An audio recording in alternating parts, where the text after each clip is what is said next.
Apakah berat hatimu serta risau? Apakah berat salib di pundakmu? Hitung berkatmu meski hatimu berat.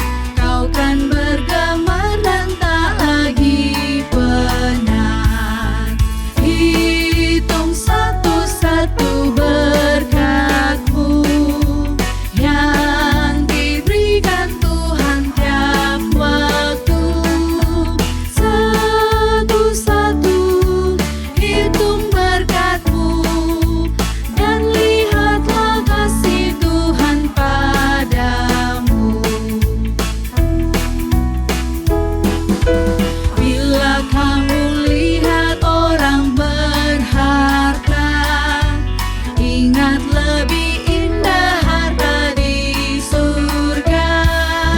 Berkat-berkat yang tak dapat dibeli akan kamu terima di negeri suci. Hitung satu-satu berkatmu yang diberikan Tuhan tiap waktu.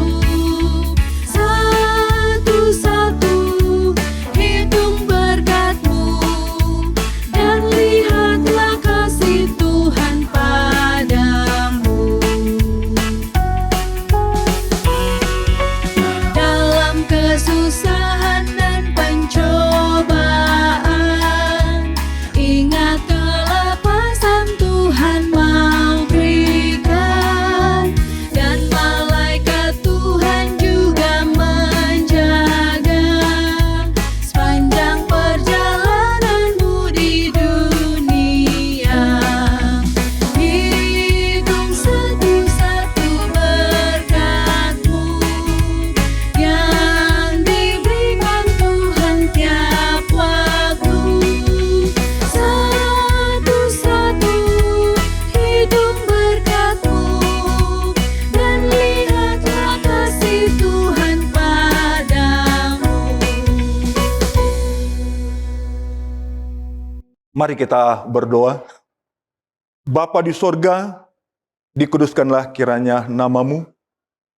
Pada saat ini kami mohon kepadamu ya Tuhan, bersamalah dengan kami, sehingga rangkaian ibadah kami pada saat ini akan menjadi suatu bau harum di depan hadirat Tuhan, dan menjadi satu berkat di dalam kehidupan kami. Terpujilah nama Tuhan, karena kami akan menerima berkat yang indah pada saat ini. Dengan demikian kami akan selalu berjalan dan bertumbuh di dalam kebenaran-Mu ya Tuhan, hingga hari Maranatha. Kami mau serahkan rangkaian ibadah kami kepada-Mu ya Tuhan, di dalam nama Yesus kami berdoa. Amin. Saudara-saudara yang dikasihi Yesus Kristus, setiap rumah tangga yang diberkati. Pada saat ini saya mau memberikan salah satu kunci di dalam kehidupan rumah tangga kita. Ayat yang saya akan ambil sebagai kunci dalam rumah tangga kita, yaitu di dalam Amsal pasal 3, ayat 5 dan 6. Berkata demikian, percayalah kepada Tuhan dengan segenap hatimu, dan janganlah bersandar kepada pengertianmu sendiri. Akuilah Dia dalam segala lakumu, maka Ia akan meluruskan jalanmu. Setiap keluarga, setiap rumah tangga umat Tuhan, hendaklah semua rumah tangga tetap percaya kepada Tuhan dengan segenap hati. Hendaklah setiap rumah tangga untuk selalu janganlah bersandar kepada pengertianmu sendiri. Dan hendaklah setiap rumah tangga mengakui Dia dalam segala lakumu, maka Ia akan membuat rumah tanggamu berbahagia. Setiap rumah tangga mengakui akan kebutuhan tuntunan ilahi adalah suatu langkah yang sangat penting untuk satu kehidupan yang akan mengarah kepada kekekalan. Dalam rumah tangga, mengakui kebutuhan tuntunan ilahi di dalam Amsal 3 ayat 5 dan 6. Ini adalah langkah yang sangat indah untuk menuju rumah tangga pada kekekalan. Sebab itu, sekali lagi pada saat ini, hendaklah setiap rumah tangga tetap percaya kepada Tuhan dan jangan bersandar kepada pengertianmu sendiri, dan hendaklah setiap rumah tangga mengakui Dia dalam segala hal, maka Ia akan meluruskan jalanmu menuju kepada kekekalan. Tuhan memberkati setiap rumah tangga umat Tuhan.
Aku pun tahu ku tak pernah sendiri,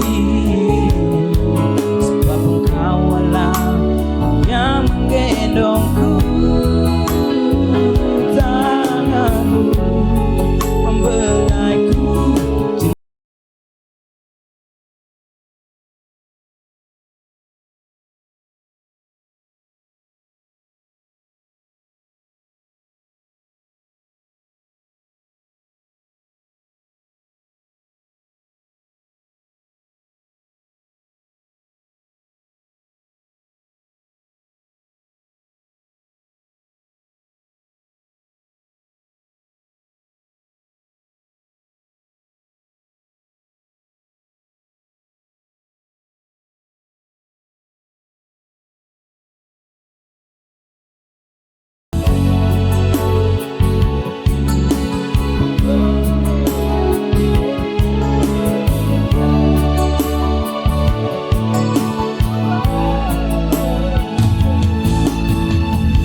Shalom, salam sejahtera di dalam kasih Tuhan kita Yesus Kristus. Puji Tuhan, kita tiba di pelajaran yang ketiga dari triwulan ini dengan tema kesombongan versus kerendahan hati.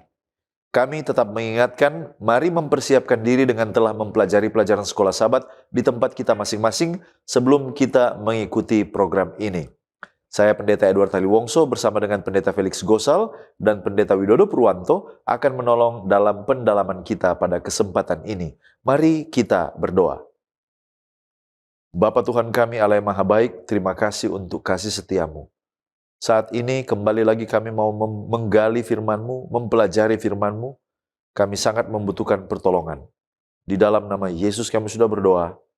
Amin. Ada 4 bagian dalam program ini. Yang pertama kita melihat dasar Alkitabiah. Yang kedua kita menggali ayat hafalan. Yang ketiga kita melihat pokok pikiran yang muncul dari pelajaran hari per hari. Dan di bagian akhir kita tiba kepada aplikasi. Mari kita lihat dasar Alkitabiah. 1 Yohanes 2 ayat 15-17. Orang percaya diperingatkan untuk tidak mengasihi dunia dan segala keinginannya, karena dunia ini akan lenyap. Lalu kemudian ada Lukas 18 ayat 9-14.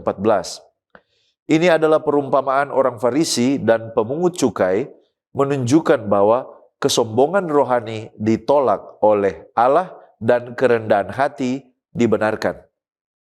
1 Yohanes 1 ayat 9. Jika kita mengaku dosa, Allah itu setia, Dia adil, Dia mengampuni serta menyucikan kita.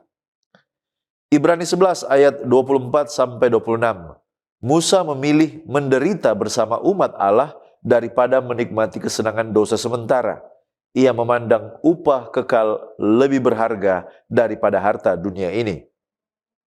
Lukas 22 ayat 24-27. Yesus mengajarkan bahwa kebesaran sejati adalah melayani, bukan berkuasa.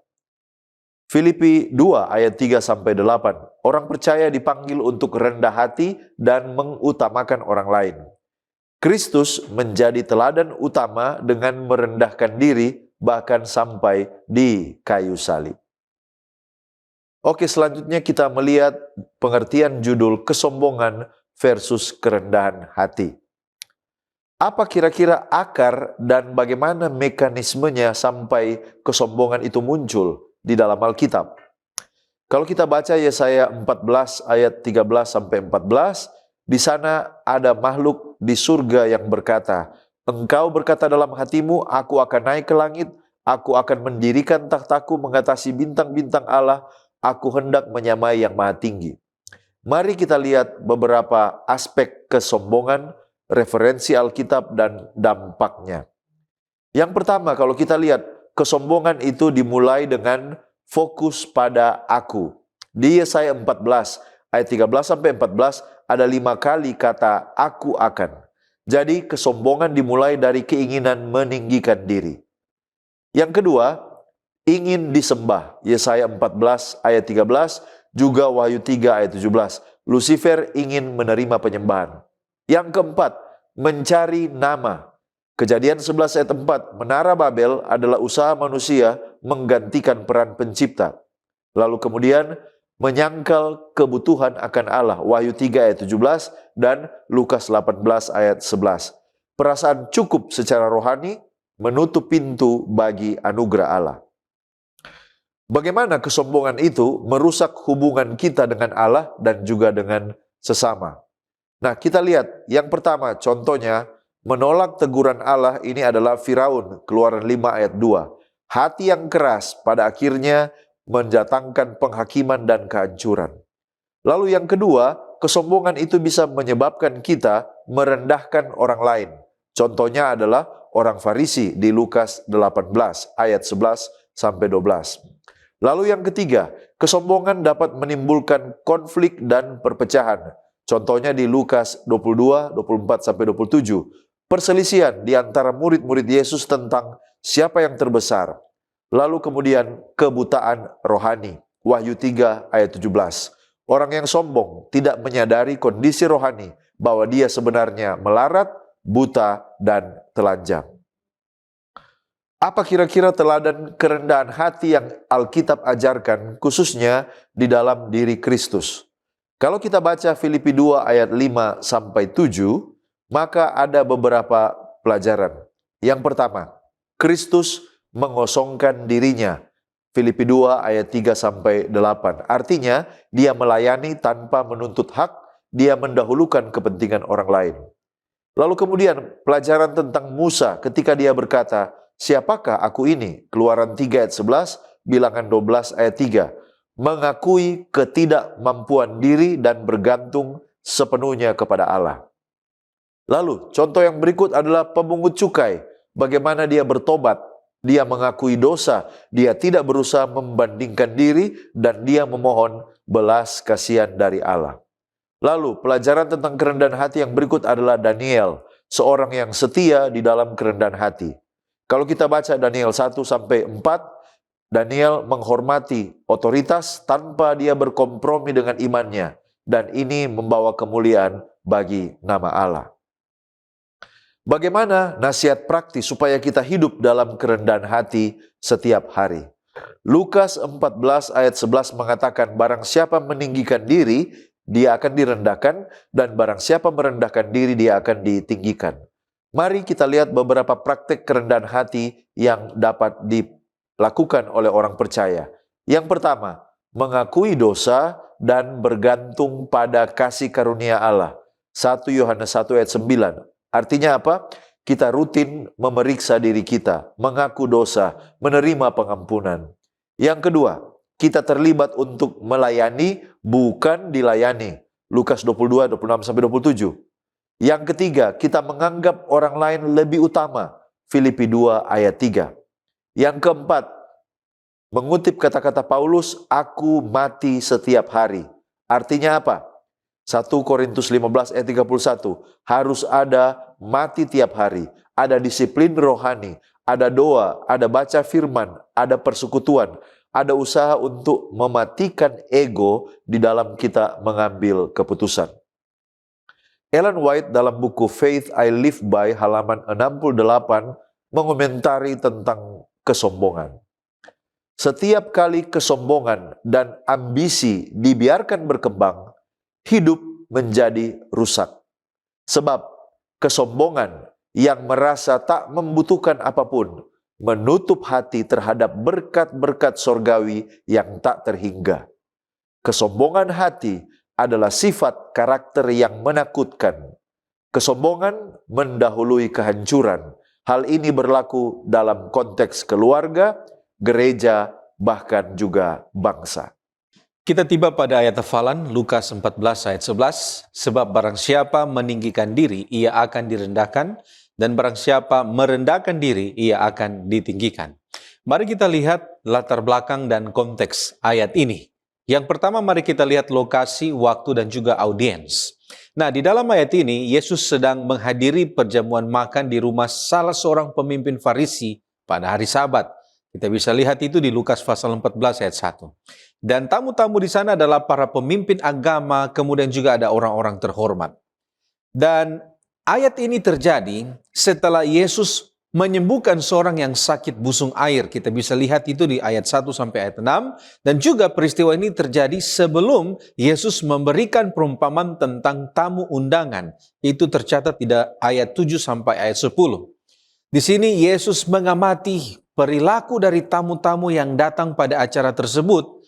Dan mereka pada saat itu terlihat seperti memilih tempat duduk mereka. Nah, saat Yesus mengatakan ini, ada masalah budaya di antara masyarakat pada saat itu, yaitu ada obsesi terhadap status sosial. Tempat utama. Di dalam budaya Yahudi Romawi abad pertama, tata letak tempat duduk di meja perjamuan itu sangat ketat dan hierarkis. Tempat yang paling dekat dengan tuan rumah itu dianggap sebagai orang yang penting atau tempat yang paling bergengsi. Nah, masalah budaya di sini adalah ambisi status. Para tamu, mereka mau merebut tempat utama bukan karena masalah kenyamanan, tetapi untuk menunjukkan pentingnya diri mereka di mata masyarakat. Dan ini adalah bentuk pamer spiritualitas dan juga sosial di ruang publik. Dan dalam ayat ini, Yesus memberikan respon. Yesus mengajarkan kerendahan hati melalui tindakan yang nyata. Yesus menggunakan momen sosial ini untuk mengajarkan kebenaran rohani yang mendalam. Yesus melihat bahwa hati para pemimpin agama penuh dengan kesombongan. Dengan memberikan nasihat ini, Yesus menyerang akar dosa mereka, yaitu ego. Yesus mengajarkan bahwa dalam kerajaan Allah, logika dunia itu terbalik. Mereka yang mencari kemuliaan diri justru akan kehilangan hormat, sedangkan mereka yang melayani dengan rendah hati akan dimuliakan oleh Allah. Seventh Day Adventist Bible Commentary jilid 5 halaman 806 mengatakan, tidak ada petunjuk mengenai waktu dan tempat kejadian ini, tetapi Injil Lukas menyiratkan bahwa kejadian ini mungkin terjadi di peraya antara hari raya pentabisan dan pada musim dingin tahun 30 atau sampai 31 Masehi dan juga Paskah. Dan narasi ini menyiratkan bahwa tuan rumah yang mengundang Yesus pada kesempatan ini adalah seorang rabi yang berpengaruh dan kaya. Dan tidak ada catatan dalam kitab suci bahwa Yesus pernah menolak undangan. Nah, mari kita lanjut kepada pengertian meninggikan diri dalam konteks ini. Dan juga apa pengertian direndahkan, siapa yang akan merendahkan. Dan sebaliknya, apa pengertian merendahkan diri dan apa arti akan ditinggikan. Nah, mari kita lihat pertama-tama apa pengertian mengangkat diri dan merendahkan diri. Nah, mengangkat diri artinya di sini adalah bersikap sombong, merasa diri paling benar, paling suci, paling penting. Dan ini adalah sikap hati yang menuntut pengakuan dan juga menuntut hormat dari orang lain. Dalam konteks ini, mengangkat diri ini berarti mengambil hak milik Allah, yaitu hak untuk menilai dan juga mengangkat. Sedangkan merendahkan diri, ini bukan berarti merasa diri tidak berharga. Tetapi di dalam bahasa Alkitab ini berarti menyadari posisi kita yang sebenarnya di hadapan Allah. Bahwa kita ini adalah ciptaan yang bergantung sepenuhnya kepada Tuhan. Dan ini adalah sikap sukarela untuk melayani orang lain tanpa mengharapkan pujian dan memberi tempat bagi orang lain untuk dihargai. Di dalam Seventh Day Adventist Bible Commentary jilid 5 halaman 907, di sana dikatakan, prinsip yang diungkapkan di sini menyerang akar kesombongan, keinginan untuk meninggikan diri di mata orang lain, dan kesombongan bersama dengan keegoisan adalah akar dari semua dosa. Nah, kalau begitu, siapa yang akan merendahkan dan meninggikan di dalam konteks ini? Nah, kalau kita membaca kata-kata ini, di sini kita akan melihat adanya pola pasif. Ia akan direndahkan dan dia akan ditinggikan. Dan di dalam teologi Alkitab ini disebut dengan passivum divinum, yang menyeratkan bahwa Allah lah yang bertindak di sana. Manusia yang sombong mungkin sukses sementara di mata dunia, tetapi pada akhirnya Allah akan menurunkan kesombongannya, baik itu melalui disiplin, kegagalan, dan juga penghakiman akhir. Sebaliknya, orang yang rendah hati mungkin tidak diakui dunia, tetapi Allah lah yang pada waktunya akan memberikan penghormatan sejati baik di bumi maupun di kekekalan. Ditinggikan di sini adalah bagi orang yang rendah hati. Ditinggikan bukan selalu berarti jabatan tinggi atau kekayaan di dalam dunia, tetapi ditinggikan berarti dia akan diberikan kepercayaan lebih besar oleh Allah, damai sejahtera yang dirasakan dalam batin, dan juga warisan kemuliaan di dalam kerajaan surga. Seventh Day Adventist Bible Commentary jilid 5 halaman 807 mengatakan, kerendahan hati, bahkan lebih tegas lagi, adalah paspor menuju kemuliaan di kerajaan surga. Sedangkan keinginan untuk meninggikan diri sendiri merupakan penghalang yang efektif bahkan untuk memasuki kerajaan tersebut. Sekarang kita masuk pada pokok pembahasan cengkraman erat kesombongan. Dalam konteks pelajaran hari Minggu, apa yang dimaksud dengan kesombongan? Dan bagaimana kesombongan itu dapat mencengkram erat, serta bagaimana tahap demi tahapnya? Dalam konteks pelajaran hari Minggu, kesombongan adalah perasaan bahwa kita lebih penting atau lebih baik daripada orang lain. Seventh Day Adventist Bible Dictionary menjelaskan bahwa kesombongan adalah rasa percaya diri atau penghargaan diri yang berlebihan yang membuat seseorang menjadi buta terhadap kelemahan serta bahaya. Dalam Alkitab, kesombongan berhubungan erat dengan tinggi hati, kecongkakan, dan juga keangkuhan. Amsal 16 ayat 18, 18 ayat 13, 29 ayat 23, dan Yakobus 4 ayat yang ke-6. Nah, tinggi hati adalah sikap batin yang merasa diri adalah pusat dari segalanya dan layak mendapatkan pujian yang menuntun pada kepercayaan diri yang berlebihan dan merasa cukup diri, lebih hebat, lebih penting, dan lebih tinggi daripada orang lain. Kemudian, kecongkakan adalah sikap yang tampak dari luar seperti ekspresi wajah, gaya bicara, atau perilaku yang merendahkan orang lain. Contohnya, tatapan yang merendahkan atau menyepelekan orang lain, berbicara dengan nada yang merendahkan atau menghina karena merasa diri lebih berkelas daripada orang lain. Yang terakhir adalah keangkuhan atau arrogance, yang merupakan bentuk kesombongan yang sudah menjadi gaya hidup yang sering nampak nyata lewat tindakan dan perkataan seperti tidak pernah mau mengakui kesalahan, membanggakan diri secara berlebihan, tidak mau mengakui pencapaian atau keberhasilan orang lain, dan pada akhirnya itu menuntun pada perasaan tidak membutuhkan Tuhan lagi. Nah, kesombongan menurut Tyndale Bible Dictionary halaman 1072 bermuara pada cinta diri atau egoisme. Dan perlu diketahui bahwa kesombongan menurut Amsal 6 ayat 16-18 dan juga pasal 8 ayat 13 adalah salah satu perkara yang menjadi kekejian dan juga dibenci oleh Tuhan. Tentang bagaimana kesombongan dapat mencengkram erat tahap demi tahap, kita harus melihat sejarah kejatuhan Lucifer yang digambarkan oleh Alkitab. Lucifer menurut Seventh-day Adventist Bible Dictionary muncul dari bahasa Latin yang artinya pembawa terang. Siapa dia? Dia adalah salah satu ciptaan Allah yang sempurna. Yeskiel 28 ayat 12-15 menggambarkan tentang Lucifer dan juga kejatuhannya demikian.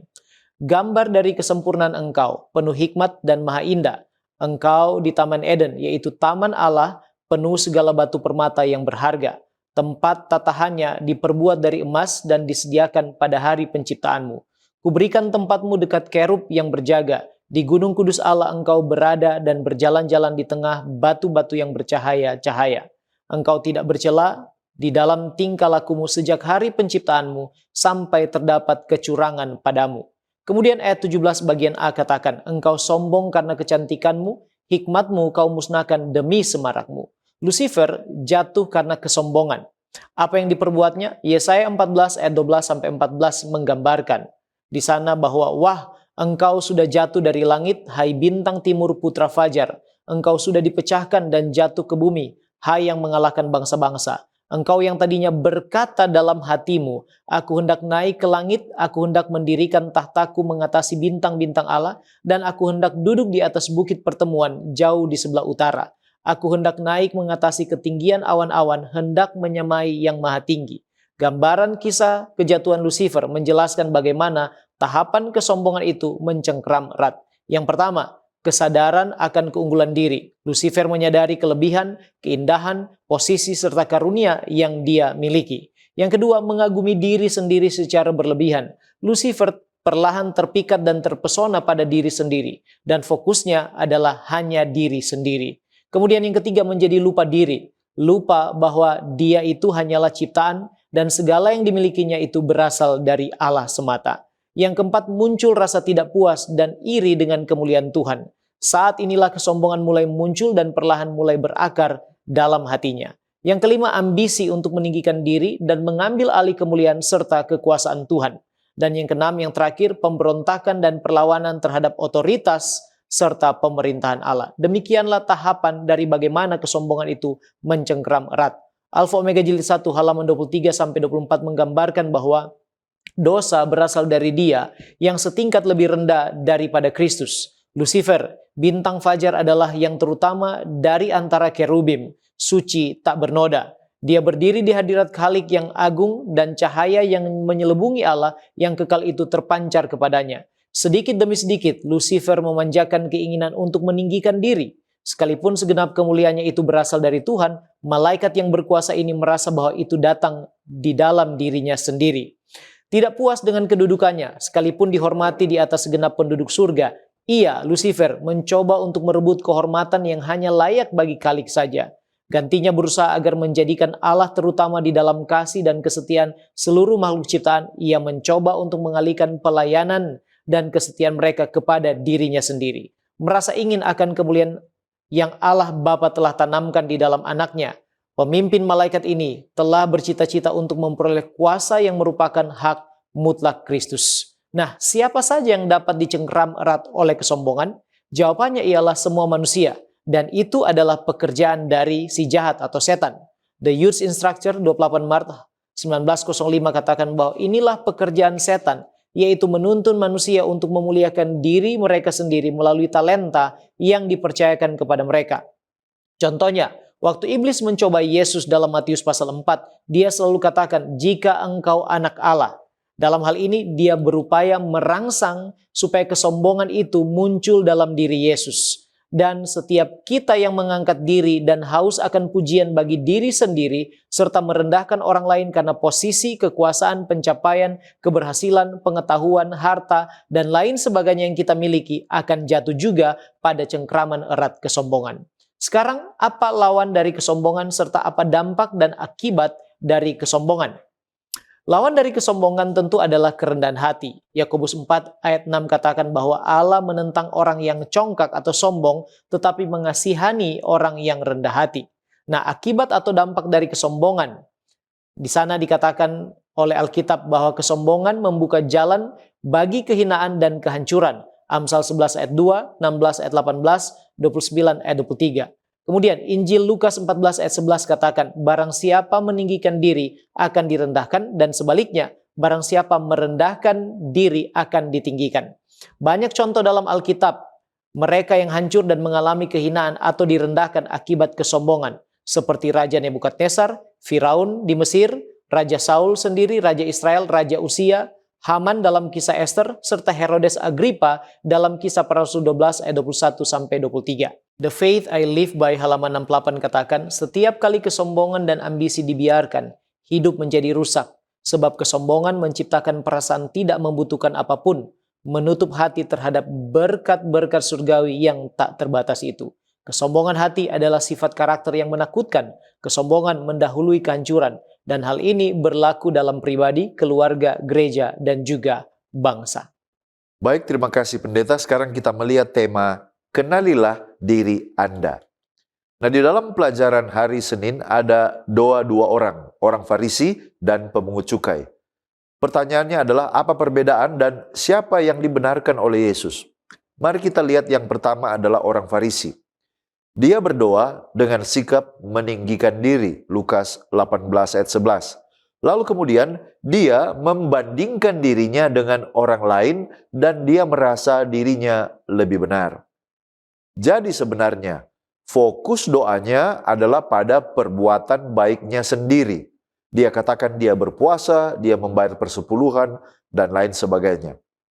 Sementara yang kedua adalah pemungut cukai, dia berdiri agak jauh, bahkan untuk melihat ke atas dia tidak sanggup. Lukas 18 ayatnya yang ke-13. Lalu dia memukul dirinya dan dia mengakui dosanya. Dia memohon belas kasihan. Dia katakan, "Ya Allah, kasihanilah aku orang berdosa ini." Apa kesimpulan Yesus? Menurut Yesus, pemungut cukai yang pulang sebagai orang yang dibenarkan bukan orang Farisi itu. Lukas 18 ayat 14. Jadi, prinsipnya adalah yang merendahkan diri akan ditinggikan dan yang meninggikan diri akan direndahkan. Perbedaan utama dari doa ini adalah terletak pada sikap hati, bukan status sosial atau aktivitas keagamaannya. Pertanyaan teologis, mengapa kerendahan hati dan pengakuan dosa menjadi syarat pembenaran di hadapan Allah menurut Alkitab? Mari kita lihat dasar dosa manusia. Roma 3 ayat 23 mengatakan semua manusia itu berdosa. Dengan kata lain, tidak ada yang benar berdasarkan usaha mereka sendiri. Yesaya 64 ayat 6. Nah, di sini adalah prinsip pembenaran yang perlu digarisbawahi. Pembenaran itu adalah anugerah Allah, bukan hasil usaha manusia. Efesus 2 ayat 8-9. Jadi, orang yang sadar akan dosa, maka dia akan datang kepada Allah di dalam pertobatan yang sejati. Syarat dan respon manusia, yaitu yang pertama, kalau kita pengakuan dosa, maka kita menerima pengampunan. 1 Yohanes 1 ayat 9. Lalu kemudian kerendahan hati, kalau kita rendah hati, kita menerima kasih karunia Allah. 1 Petrus 5 ayat 5. Lalu yang perlu digarisbawahi adalah masalah pusat keselamatan. Kristologi, hanya melalui Kristus manusia mengenal kondisi dirinya. Yohanes 15 ayat 5. Jadi, semakin dekat seseorang kepada Kristus, semakin dia sadar akan dosa-dosanya. Artinya apa? Artinya konsep ini menolak keselamatan karena perbuatan. Ini menegaskan bahwa agama tanpa pertobatan hati itu adalah kesombongan rohani. Jadi, kisah ini membantah klaim bahwa ritual atau status di gereja itu menjamin keselamatan. Sama sekali tidak. Pembenaran terjadi ketika manusia mengakui ketidaklayakan dirinya dan dia bergantung sepenuhnya pada kasih karunia Kristus, bukan pada kebenaran diri sendiri. Bagaimana kita dapat mempraktekkan kerendahan hati seperti pemungut cukai dalam kehidupan sehari-hari, khususnya dalam kehidupan rohani dan pelayanan kita? Yang pertama, dalam kehidupan pribadi, mari kita membiasakan untuk introspeksi rohani. Mazmur 139 ayat 23-24. Yang kedua, kita mengaku dosa secara rutin kepada Allah. 1 Yohanes 1 ayat 9. Lalu, ketika kita berdoa, fokus pada ketergantungan kita kepada Allah, jangan bersifat pamer atau membandingkan diri kita dengan orang lain. Lalu, kita melayani dengan motivasi memuliakan Allah, bukan untuk mencari pengakuan manusia. Dan kemudian tidak menghakimi orang lain. Matius 7 ayat 1-5. Dalam relasi sosial kita, kita harus tunjukkan kasih karunia kepada orang lain sebagaimana kita telah menerima kasih karunia itu. Efesus 4 ayat 32. Jadi, berdoa, merendahkan diri, melayani, menunjukkan kasih karunia. Lalu yang terakhir, ingat bahwa semua yang kita miliki, yang kita peroleh karena kebaikan yang berasal dari Allah. 1 Korintus 4 ayat 7. Sehingga kerendahan hati itu bukan sekedar sikap luar, tetapi kesadaran yang terus-menerus bahwa kita hidup hanya oleh kasih karunia Allah.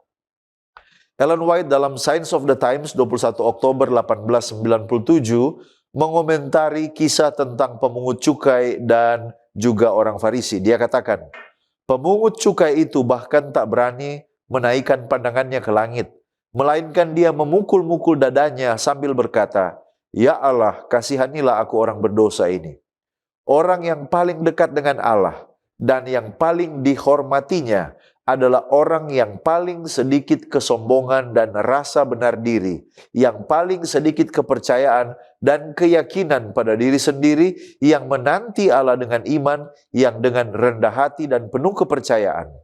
Kesombongan dan rasa penting diri, jika dibandingkan dengan kerendahan hati dan kelemah lembutan, memang merupakan kelemahan. Kelembutan juru selamat kita, sikapnya yang sederhana dan rendah hati, itulah yang menjadikannya penakluk hati.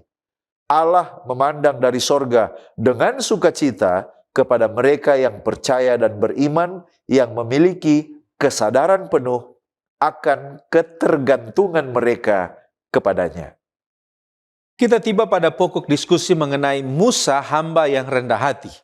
Nah, orang sering berpikir jika mereka yang rendah hati itu adalah orang yang lemah.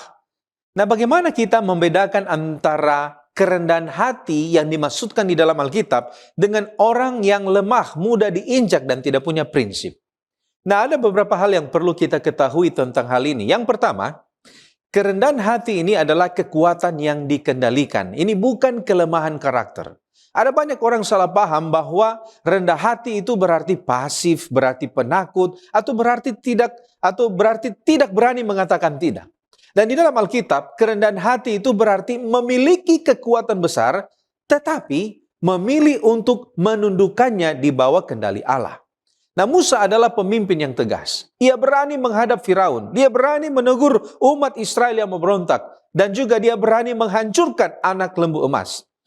Musa tidak lemah, tetapi egonya dia matikan. Ini berbeda dengan orang yang lemah, orang yang tidak memiliki prinsip. Orang ini adalah orang yang mudah diinjak, Dan biasanya mereka takut dengan konflik atau mereka kurang percaya diri, insecurity. Kemudian yang kedua, di antara kedua kelompok ini ada perbedaan fokus. Orang yang rendah hati, mereka biasanya fokus kepada kebenaran, membela kebenaran, juga membela orang yang lain. Sedangkan orang yang penakut itu mereka membela diri sendiri. Orang yang rendah hati akan sangat tegas dan berprinsip ketika kebenaran atau kesejahteraan sesama terancam. Tetapi ia tidak tersinggung jika dirinya secara pribadi diserang atau diremehkan. Sebaliknya orang yang lemah tanpa prinsip, ini seringkali mereka diam saat melihat ketidakadilan karena mereka takut. Atau mungkin justru mereka kompromi karena dosa supaya mereka diterima oleh kelompok yang lain. Kerendahan hati Alkitabiah itu memiliki tulang punggung kebenaran. Ia akan lemah lembut terhadap orang berdosa, tetapi keras terhadap dosa itu sendiri. Kemudian yang ketiga, di antara kedua kelompok ini ada perbedaan sumber. Yang pertama itu berakar kepada Allah, sedangkan yang kedua itu bergantung pada pujian manusia. Orang yang rendah hati tidak perlu membuktikan dirinya karena identitasnya aman di dalam Kristus. Dia tidak perlu berteriak paling keras atau menang dalam setiap debat untuk merasa berharga. Karena itu dia bisa mendengarkan kritik, dia bisa mengakui kesalahan dan juga mengalah demi kedamaian. Bukan karena dia kalah argumen, tetapi karena dia lebih peduli pada hubungan, bukan pada egonya sendiri. Sedangkan orang yang mudah diinjak, orang penakut, orang lemah, tidak berprinsip, ini seringkali merasa hancur saat dikritik karena harga dirinya itu bergantung pada pandangan orang lain. Seventh Day Adventist Bible Commentary Jilid 1 halaman 861 mengatakan, sifat karakter yang digambarkan di sini sebagai kelembutan hati sangat penting untuk kepemimpinan dalam pekerjaan Allah. Musa bukanlah orang yang secara alami lembut hati. Kita bisa baca itu dalam Keluaran pasal 2 ayat 11-14. Tetapi sifat itu atau sifat lemah lembut ini datang kepadanya sebagai hasil dari 40 tahun yang dihabiskan di sekolah keras di padang gurun Midian. Nah, mungkin kita bertanya, mengapa kesombongan seringkali menjadi penghalang terbesar bagi Tuhan untuk memakai seseorang meskipun orang itu sangat berbakat? Nah, ada beberapa hal yang perlu kita mengerti soal ini. Yang pertama, kesombongan itu mencuri kemuliaan yang hanya milik Allah. Tujuan utama dari setiap pelayanan Kristen adalah memuliakan Allah, bukan memuliakan manusia. Dan ketika seseorang itu sombong di dalam pelayanan, maka dia cenderung menggunakan bakatnya untuk mencari kepujian bagi diri sendiri, bukan bagi Tuhan. Yang kedua, kesombongan itu menutup pintu pertumbuhan. Orang yang sombong merasa sudah tahu segalanya dan merasa benar sendiri. Sikap ini membuat dia tidak bisa diajar, dia tidak mau ditegur, dan juga tertutup terhadap pimpinan tuntunan kuasa Roh Kudus. Di dalam pelayanan, kemampuan untuk mendengar nasihat, mengakui kesalahan, dan untuk berubah itu sangat penting. Bakat tanpa kerendahan hati sangat berbahaya. Orang yang seperti ini bisa saja cepat di dalam pekerjaan, bisa saja terlihat kuat di dalam pekerjaan, tetapi pasti satu saat dia akan menabrak karena tidak bisa diarahkan. Kemudian yang ketiga, kesombongan itu merusak komunitas. Pelayanan Kristen adalah kerja tim yang ada di dalam tubuh Kristus. Dan kesombongan itu menciptakan perpecahan, menciptakan kecemburuan, persaingan. Orang yang sombong cenderung memandang rendah orang lain. Dia mengkritik dengan tajam dan dia sulit bekerja sama. Dan hal ini merusak persekutuan jemaat dan menjadi batu sandungan bagi orang yang rindu datang kepada Kristus. Tuhan mencari hamba yang dapat menyatukan, bukan memecah belah. Musa meskipun hebat disebut sangat lemah lembut atau sangat lembut hati sehingga ia bisa memimpin bangsa yang keras kepala tanpa hancur bersama dengan mereka. Tuhan memilih karakter di atas kompetensi karena karakter yang buruk akan menghancurkan fondasi pelayanan secepat bakat membangunnya. Di dalam Seventh-day Adventist Bible Commentary jilid 1 halaman 861 dikatakan, hanya orang yang lembut hati yang tahu bagaimana tunduk kepada Allah dan kepada bawahannya. Dan pada saat yang sama menjadi pemimpin yang berani dan dinamis. Tidak ada tempat dalam pekerjaan Tuhan bagi seorang pemimpin yang menganggap sebagai hak istimewanya untuk mendominasi rekan kerjanya dan mendikte mereka. Sekarang kita berpindah kepada pokok pembahasan pelanggaran terbesar. Apa konteks dan latar belakang topik pelanggaran terbesar? Apa pelanggaran terbesar itu dan mengapa dianggap terbesar? Konteks dan latar belakang topik pelanggaran terbesar adalah percakapan murid-murid Yesus tentang siapa yang dianggap terbesar di antara mereka dalam Lukas 22 ayat 24-27. Ini bukanlah percakapan biasa, melainkan telah menimbulkan pertengkaran di antara mereka. Dan kenyataannya kesombongan telah menjerat hati mereka. Inilah yang dimaksud dengan pelanggaran terbesar dalam konteks pelajaran hari Rabu. Alfa Omega jilid 6 halaman 46 menggambarkan bahwa saat itu para murid bertanya-tanya siapakah yang akan mengisi kedudukan yang paling tinggi dalam kerajaan sorga. Di dalam hati mereka ada ambisi untuk mengangkat diri dan mencari kedudukan serta pujian.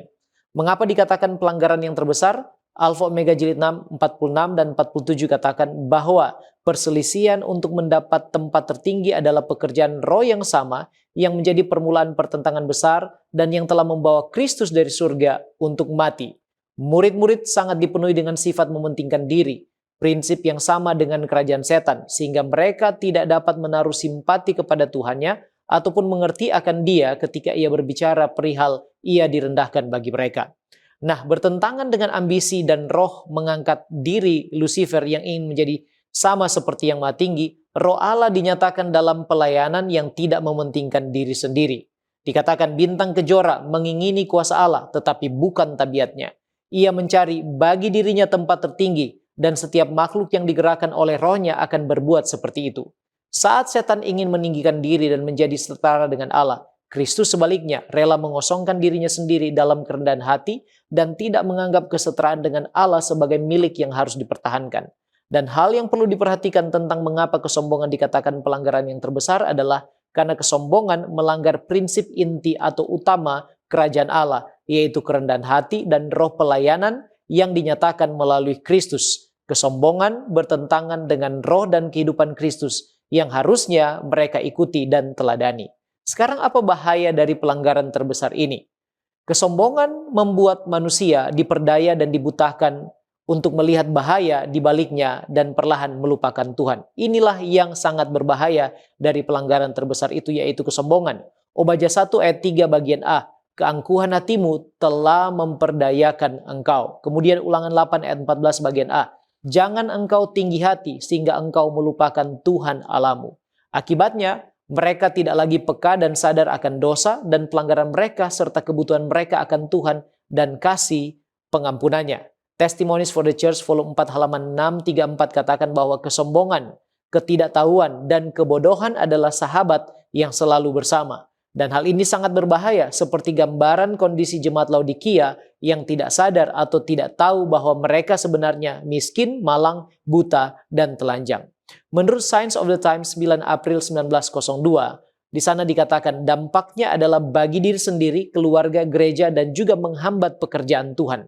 Dikatakan bahwa ketika seseorang begitu dipenuhi dengan kesombongan dan rasa cukup diri sehingga ia tidak dapat melihat kesalahannya, bagaimanakah ia dapat dibersihkan dari dosa?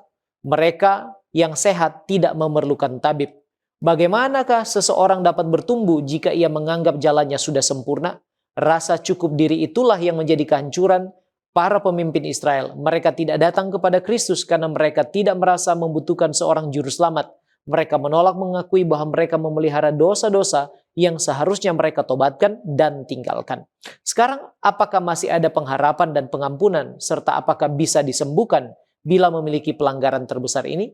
Saudaraku, walaupun dikatakan dalam buku Membina Kehidupan Abadi halaman 114 bahwa tidak ada perkara yang begitu menyakitkan hati Allah atau begitu berbahaya kepada jiwa manusia seperti keangkuhan dan merasa diri kuat, Dan dari semua dosa-dosa inilah dosa yang paling tidak berpengharapan dan paling susah diperbaiki, namun pengharapan tetap ada dengan syarat ketika Roh Kudus bekerja untuk mensyafkan dari dosa dan menuntun pada kebenaran, hati harus diserahkan sepenuhnya kepada Allah.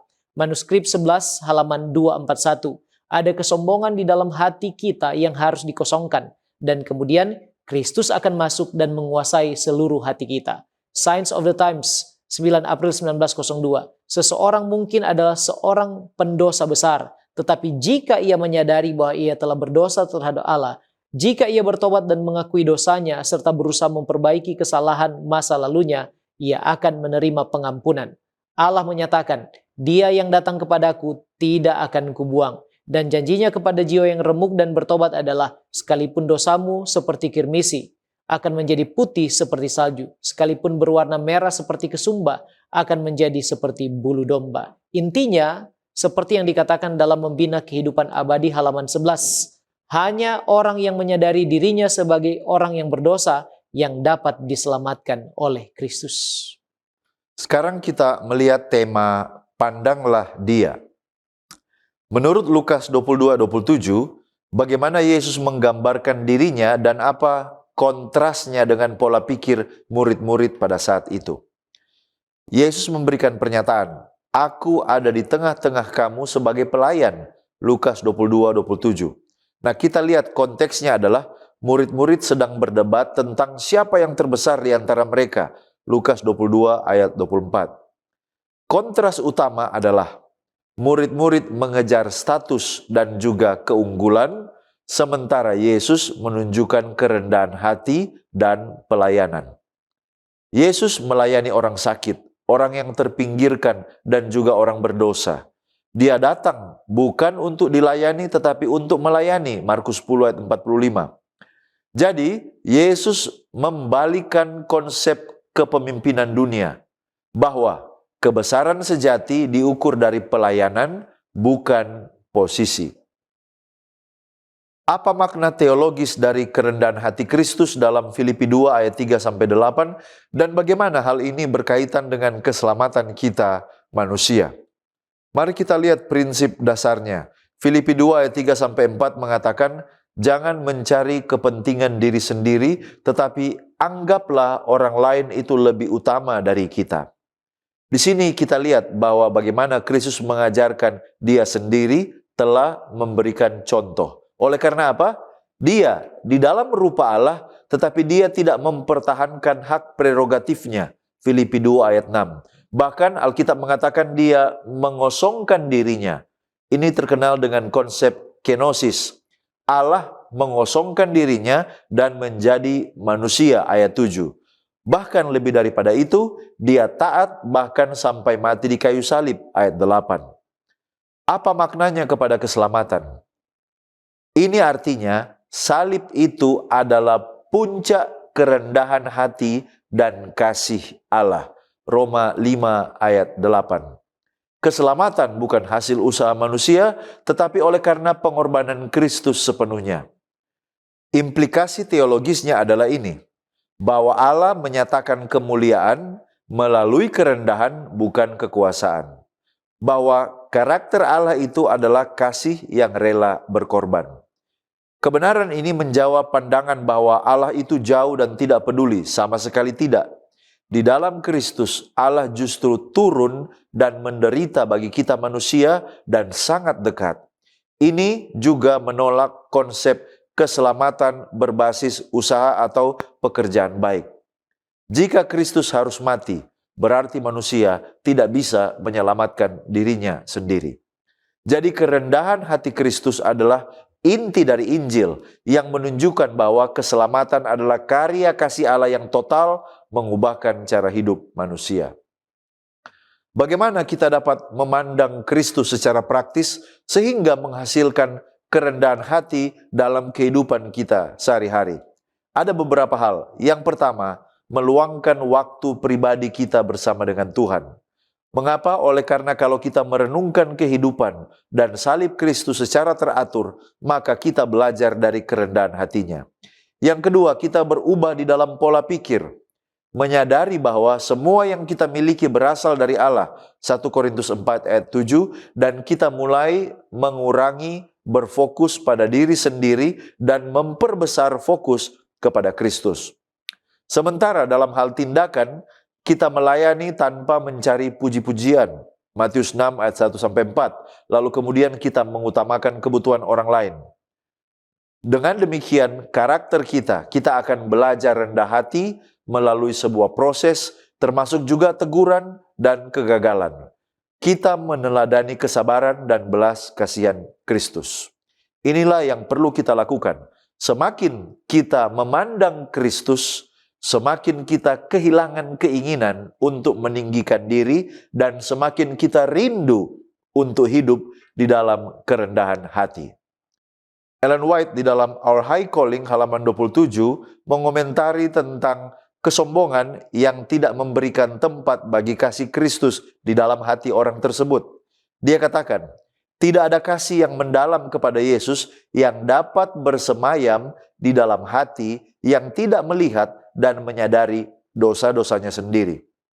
Jiwa yang diubah oleh kasih karunia akan mengagumi karakter ilahinya, tetapi jika kita tidak melihat kecacatan moral kita sendiri, itu adalah bukti yang tak terbantahkan bahwa kita belum melihat keindahan dan keagungan Kristus.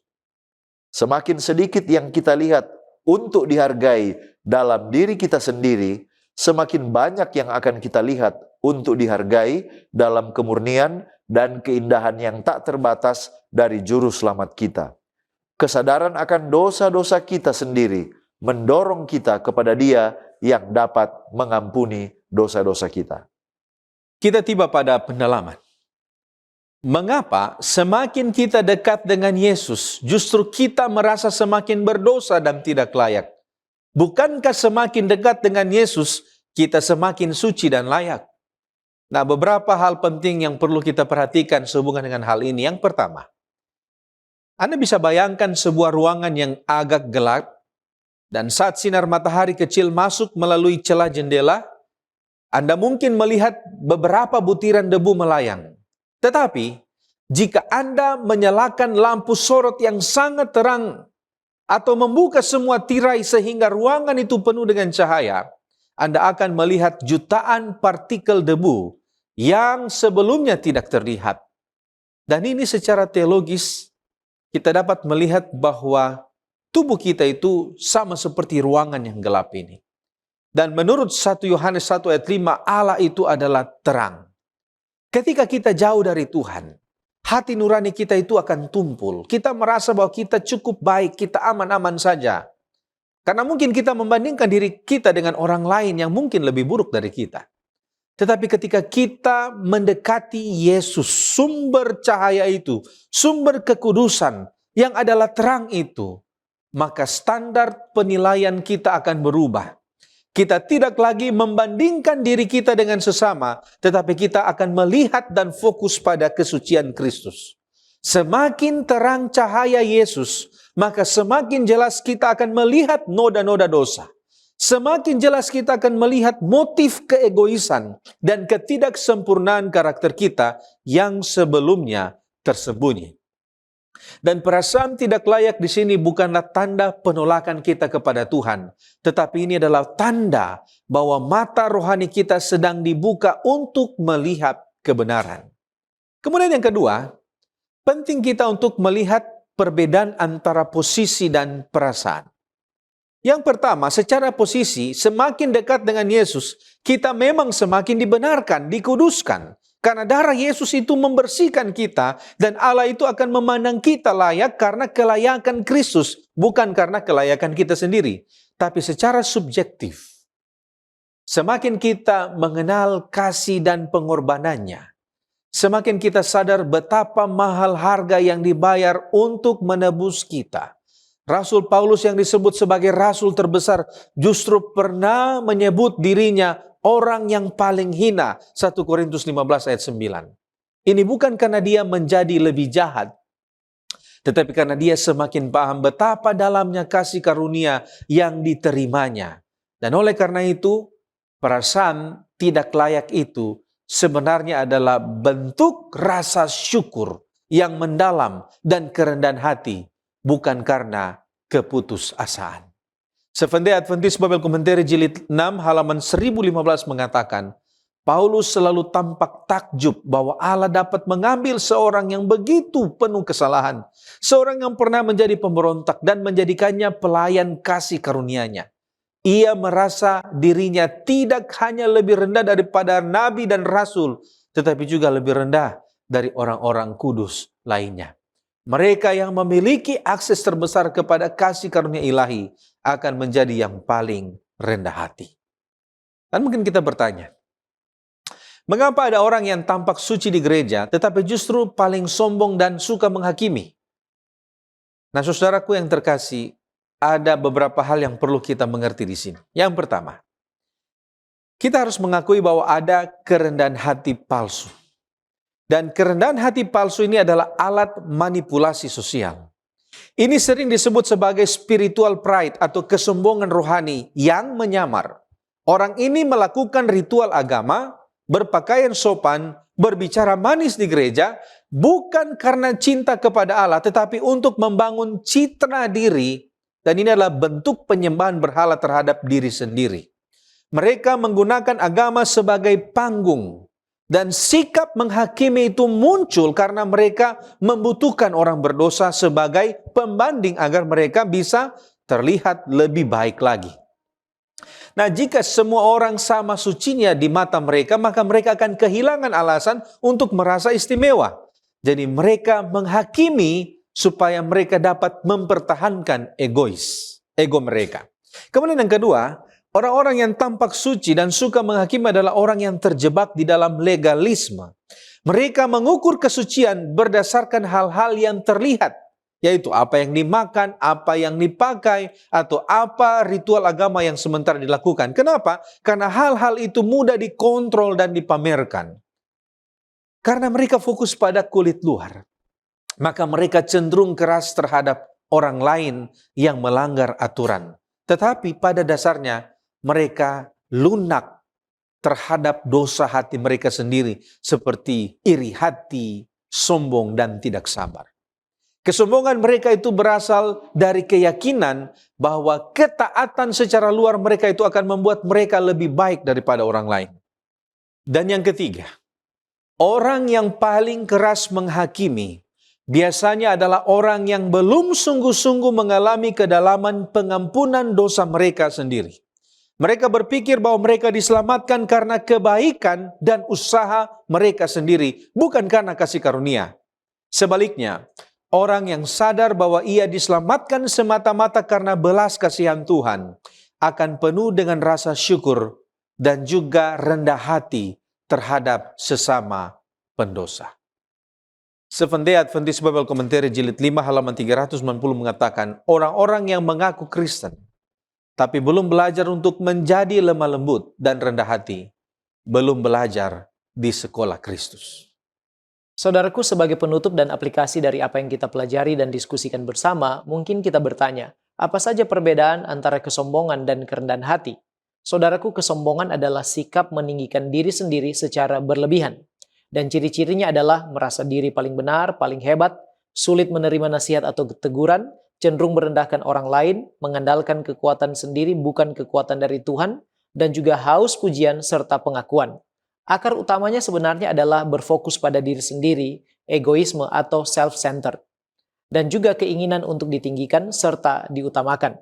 Dan dampaknya, seseorang yang sombong bisa menjauh dari Tuhan, relasinya akan rusak dengan sesama, serta membawa kejatuhan dan kehancuran sesuai dengan Amsal 16 ayat yang ke-18. Sementara kerendahan hati adalah sikap menyadari keterbatasan diri dan juga bergantung kepada Tuhan. Ciri-cirinya adalah mau diajar dan mau diperbaiki atau dikoreksi, menghargai orang lain, tidak mencari pujian, mengakui bahwa semua itu berasal dari Tuhan, dan juga memiliki roh untuk bersedia melayani.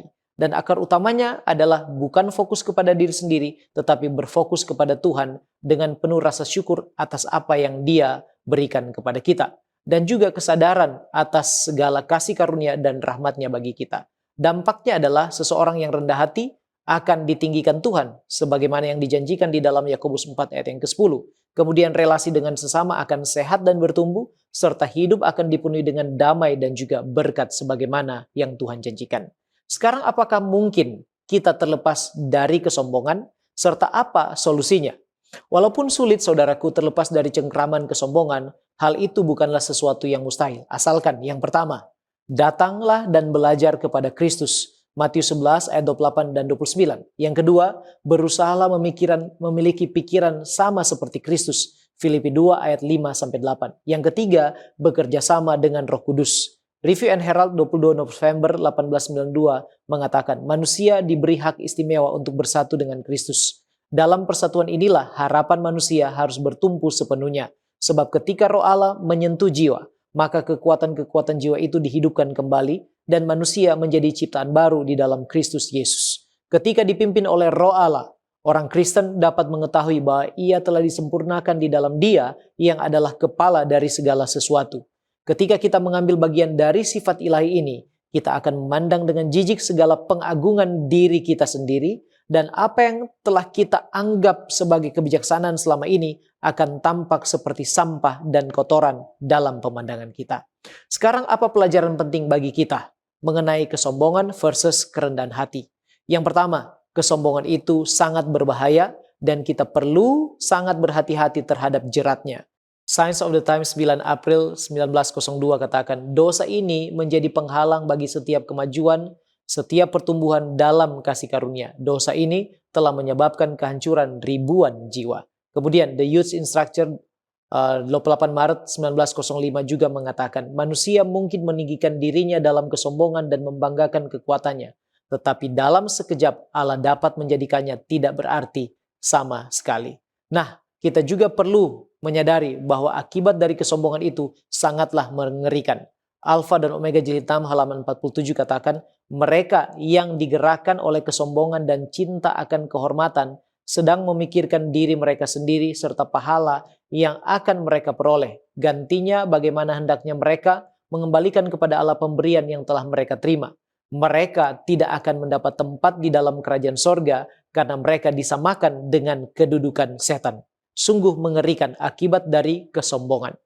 Yang berikutnya, satu-satunya pengharapan kita untuk menang terhadap kesombongan adalah mendengarkan bisikan Roh Kudus dan tunduk pada kuasanya untuk menuntun kita lebih dekat lagi pada Yesus dan juga datang kepada pertobatan yang sejati. Our High Calling halaman 27 katakan, semakin dekat Anda kepada Yesus, semakin banyak kekurangan yang Anda akan lihat pada diri sendiri. Sebab pandangan Anda akan semakin jernih dan ketidaksempurnaan Anda akan tampak begitu jelas dan mencolok jika dibandingkan dengan sifat Kristus yang sempurna. Namun janganlah berkecil hati. Ini adalah bukti bahwa tipu daya iblis telah kehilangan kekuatannya. Bahwa pengaruh Roh Allah yang menghidupkan sedang membangkitkan Anda dan sikap acuh tak acuh serta ketidakpedulian Anda sedang sirna. Itulah sebabnya firman Tuhan katakan dalam Ibrani 4 ayat 7. Pada hari ini, jika kamu mendengar suaranya, janganlah keraskanlah hatimu. Saudaraku, mari kita terus berdoa, datang kepada Yesus, kita belajar bagaimana menjadi pribadi yang rendah hati, dan kita dijauhkan dari jerat-jerat kesombongan. Kita tunduk kepala dan berdoa. Bapa kekal Allah kami yang bertahta di sorga, kami bersyukur memiliki Allah yang baik dan setia seperti Engkau. Saat ini Engkau beri kami kesempatan untuk belajar daripadamu. Kiranya kuasa Roh Kudus-Mu ya Tuhan menuntun kami, supaya kami boleh datang kepada pengertian yang benar akan kehendak-Mu dan diberi kuasa untuk kami mempraktekkan apa yang telah kami pelajari ini di dalam kehidupan kami sehari-hari. Tolong kami yang lemah dan berdosa ini Tuhan. Ampunilah kami dan tuntunlah kami Tuhan, supaya kami boleh menjadi pribadi yang mengikuti teladan Kristus, rendah hati, tidak terjerat dalam kesombongan, dan kami boleh memuliakan Engkau sambil menjadi berkat bagi sesama kami. Terima kasih Tuhan, Engkau memberkati kami. Terima kasih Engkau menyelamatkan kami. Kami sudah berdoa dalam nama Yesus, Juru Selamat kami. Amin.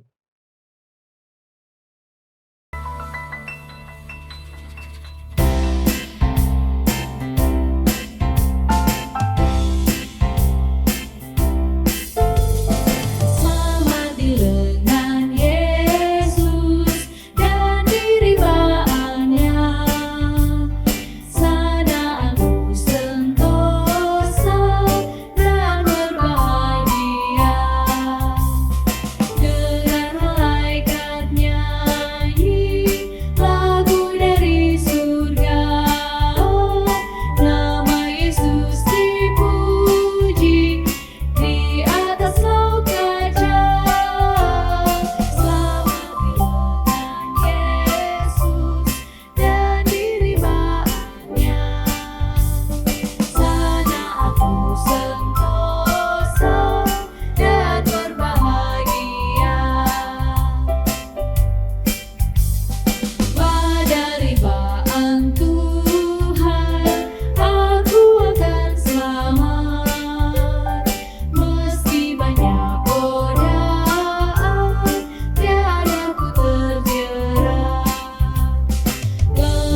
Mari kita tunduk kepala dan kita berdoa.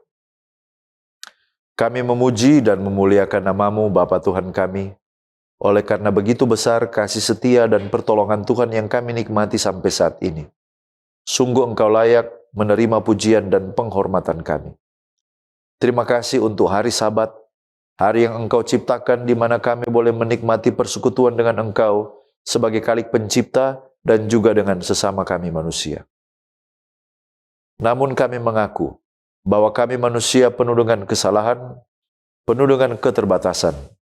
Oleh karena itu, kami mohon, ampunkanlah kiranya kami, agar kami layak datang ke hadapan hadirat Tuhan. Pada jam ini, kami datang kepadamu, berdoa, biarlah kiranya Tuhan menolong ibadah yang kami laksanakan ini, agar boleh menjadi saluran berkat kepada siapapun yang mengikuti ibadah ini. Secara khusus kami berdoa untuk hamba Tuhan yang Engkau pilih menjadi saluran berkat menyampaikan firman kebenaran. Kiranya dikuasai oleh kuasa Roh Suci, dijamah hati dan lidahnya, supaya setiap perkataan yang disampaikan benar-benar berasal dan seturut dengan kehendak Tuhan. Kami berdoa untuk sahabat-sahabat kami yang mengikuti ibadah ini di tempat mereka masing-masing, yang dalam keadaan sakit, yang dalam keadaan lemah iman, di tengah berbagai kebimbangan, kekhawatiran hidup. Kiranya lawatan dan jamahan kuasa Tuhan boleh menjadi bagian mereka, sehingga kami rindu pada sahabat-sahabat yang mendatang, maka mereka juga boleh mengambil waktu untuk datang ke Ka'bah Tuhan. Yang dalam keadaan sakit, kami berdoa pertolongan Tuhan melalui makanan, minuman, obat-obatan, baik itu dirawat secara mandiri di rumah maupun secara intensif di rumah sakit.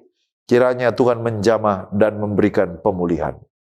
Bapa yang penuh kasih, kami berdoa, kiranya Tuhan mengatasi dan menolong kami dalam setiap pergumulan hidup.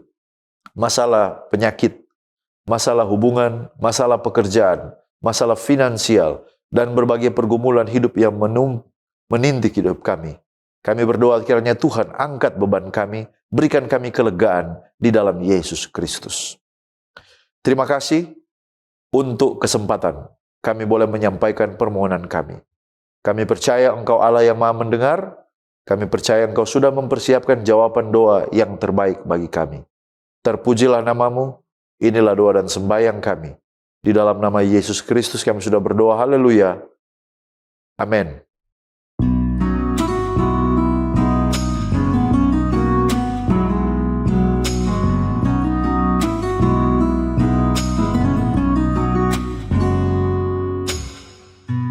Kasih setiamu yang kurasakan lebih tinggi dari langit biru. Kebaikanmu yang telah Kau nyatakan lebih dalam dari lautan. Siapakah Ku ini Tuhan? Jadi biji mata-Mu. Dengan apakah Ku balas Tuhan, selain puji dan sembah Kau? Berkat-Mu yang telah Ku terima sempat membuatku terpesona. Apa yang tak pernah ku pikirkan, itu yang Kau sediakan bagiku. Siapakah Ku ini Tuhan? Jadi biji mata-Mu. Dengan apakah Ku balas Tuhan, selain puji dan sembah Kau? Siapakah Ku ini Tuhan? Jadi biji mata-Mu.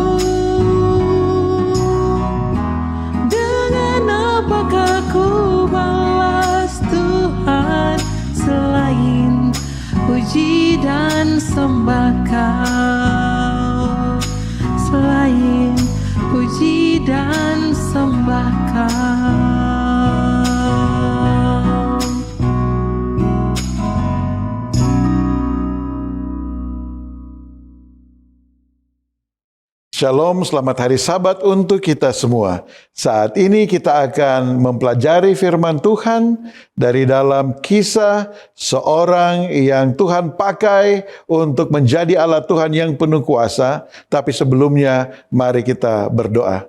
Ya Tuhan Allah Bapa kami yang ada di dalam kerajaan surga. Saat ini kebutuhan kami yang terbesar adalah Roh Kudus untuk menempati hati dan pikiran kami.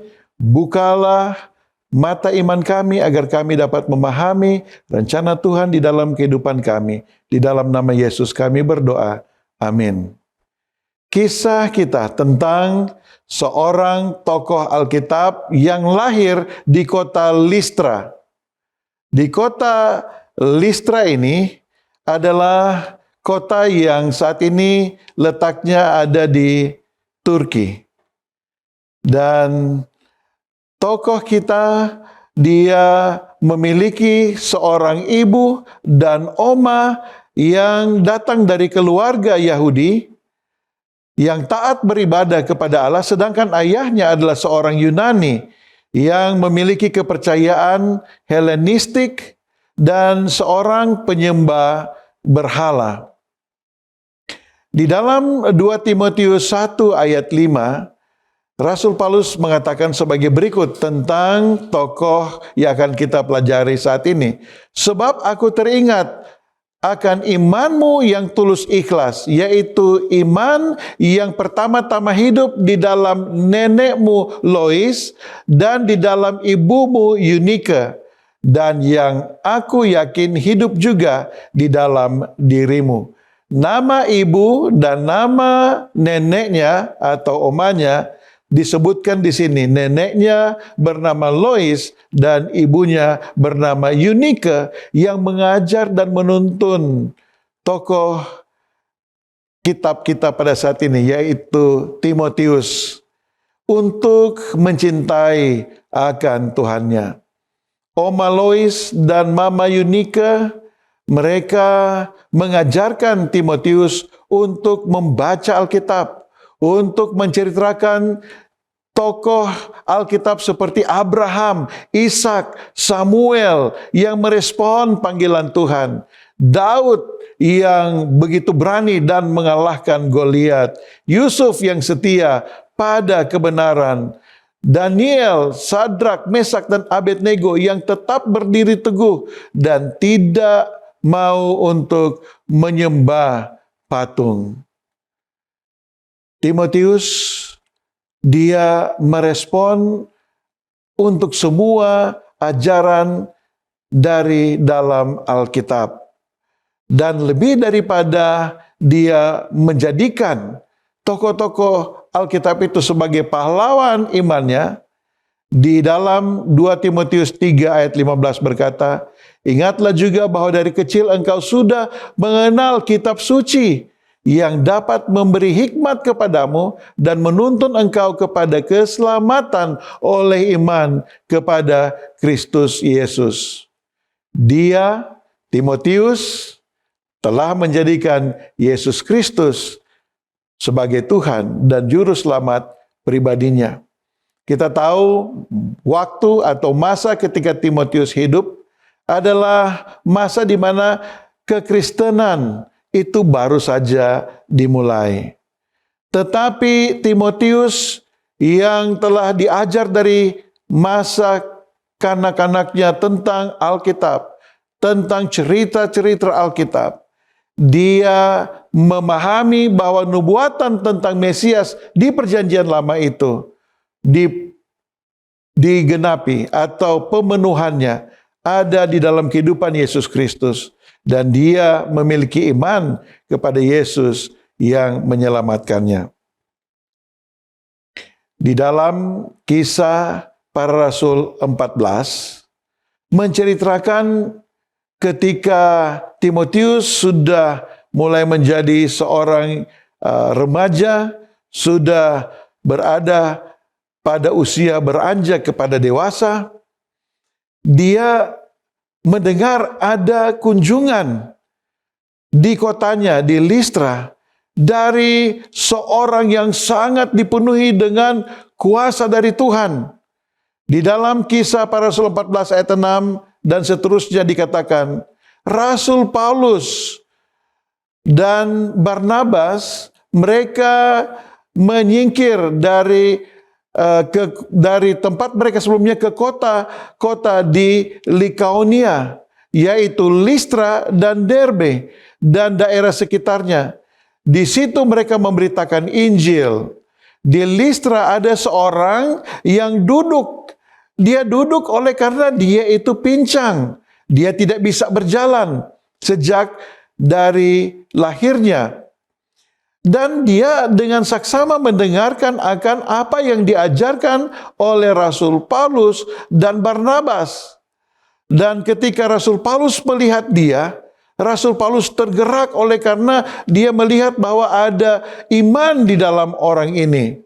Lalu Rasul Paulus berkata kepadanya dengan suara nyaring, "Berdirilah tegak di atas kakimu." Dan orang itu melonjak berdiri, lalu berjalan kian kemari. Dan ketika orang-orang banyak melihat mujizat ini, mereka memuji Rasul Paulus dan Barnabas, dan mereka katakan orang ini adalah dewa Zeus. Dan Paulus mereka katakan sebagai Hermes. Dan mereka mulai membawa persembahan-persembahan berupa lembu. Dan kalau lembu itu dijual dengan harga pada saat ini, kita sudah bisa melihat bahwa lembu-lembu itu memiliki nilai puluhan juta. Persembahan yang nilainya puluhan juta diberikan kepada Rasul Paulus dan Barnabas. Tetapi Rasul Paulus, dia tidak menerima akan apa yang dibuat oleh orang-orang ini. Sementara Rasul Paulus berbicara kepada orang ini bahwa kami ini manusia yang biasa, tetapi kami mempunyai pekabaran Injil tentang Allah yang menciptakan langit dan bumi. Kepadanya harus kita memberikan pujian, hormat, dan penyembahan. Orang-orang dari kota yang sebelumnya di mana Paulus dianiaya itu datang. Ini orang-orang Yahudi yang tidak senang dengan ajaran dari Paulus. Mereka datang ke kota Listra dan mengatakan kepada orang banyak bahwa orang-orang ini adalah orang-orang yang dipenuhi dengan roh jahat. Dan akhirnya mereka menyebabkan Rasul Paulus dan Barnabas dilontari dengan batu.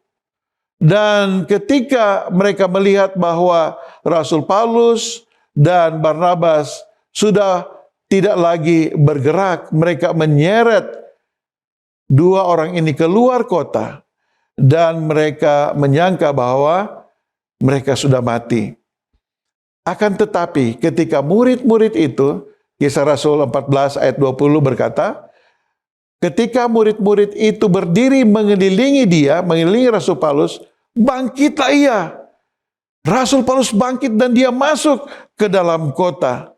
Dan saya percaya bahwa di antara orang-orang yang melihat bagaimana Paulus tadinya dipuja, lalu kemudian sekarang ini Paulus dilempari dengan batu dan hampir mati, dan tiba-tiba dia bangkit kembali dan dia masuk ke dalam kota.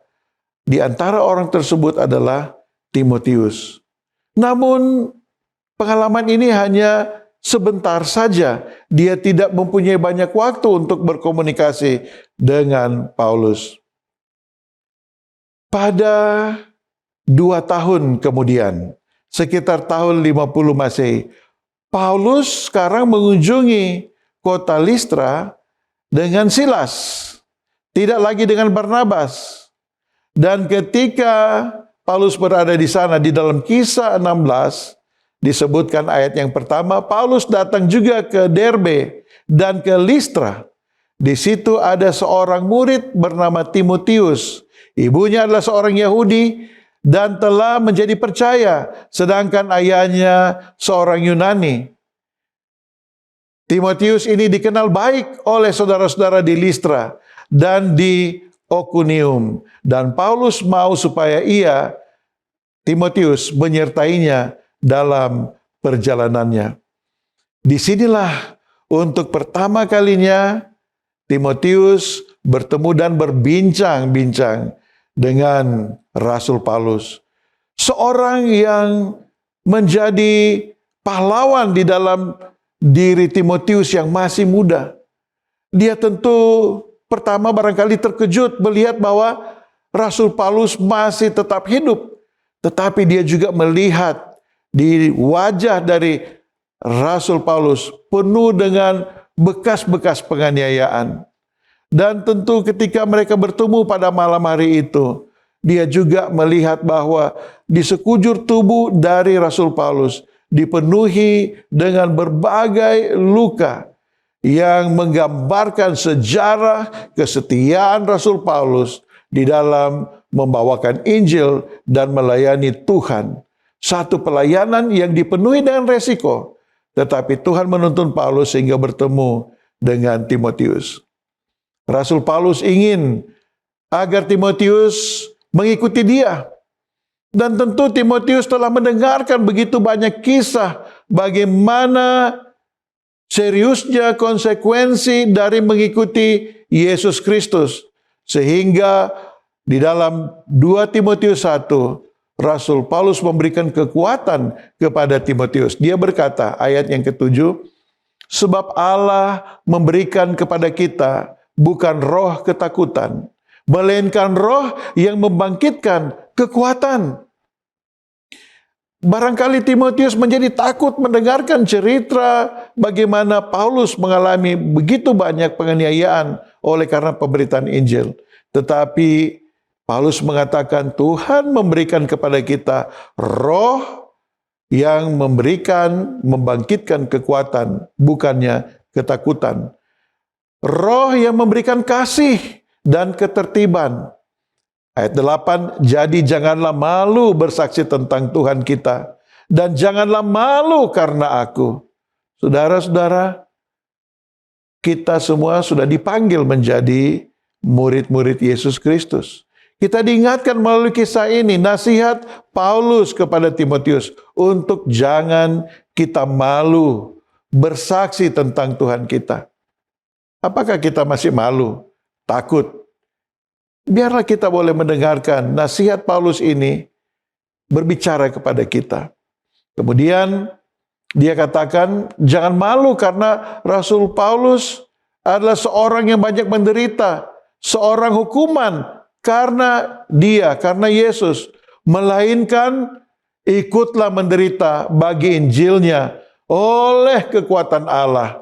Dialah yang menyelamatkan kita dan memanggil kita dengan panggilan kudus, bukan berdasarkan perbuatan kita. Saudara, satu kekuatan yang indah diberikan oleh Rasul Paulus. Jangan kita takut untuk bersaksi bagi Yesus Kristus. Janganlah kita takut apabila kita merasa terancam oleh karena kita mau membagikan Injil. Rasul Paulus memanggil Timotius dan Rasul Paulus juga memanggil kita untuk panggilan yang kudus, untuk mana kita boleh menderita bagi Allah kita. Dan Tuhan akan memberikan kekuatan kepada kita. Oleh karena panggilan ini adalah panggilan bukan berdasarkan perbuatan kekuatan kita, tetapi karunia yang diberikan oleh Allah kepada kita.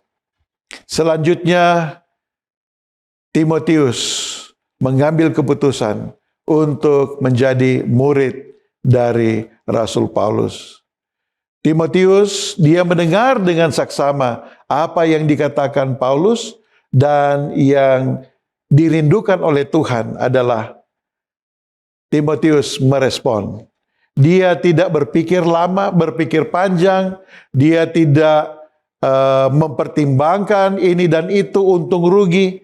Tapi dia merespon kepada panggilan yang diberikan kepadanya oleh Allah, oleh Roh Kudus melalui Rasul Paulus. Dan ketika Timotius merespon panggilan ini, Tuhan Allah menyanggupkan dia, menjadikan dia seorang yang digunakan dengan penuh kuasa untuk menjadi alat memberitakan Injil, bersaksi, membawa surat Rasul Paulus kepada jemaat-jemaat yang ada. Dia pergi ke berbagai tempat untuk membawakan Injil.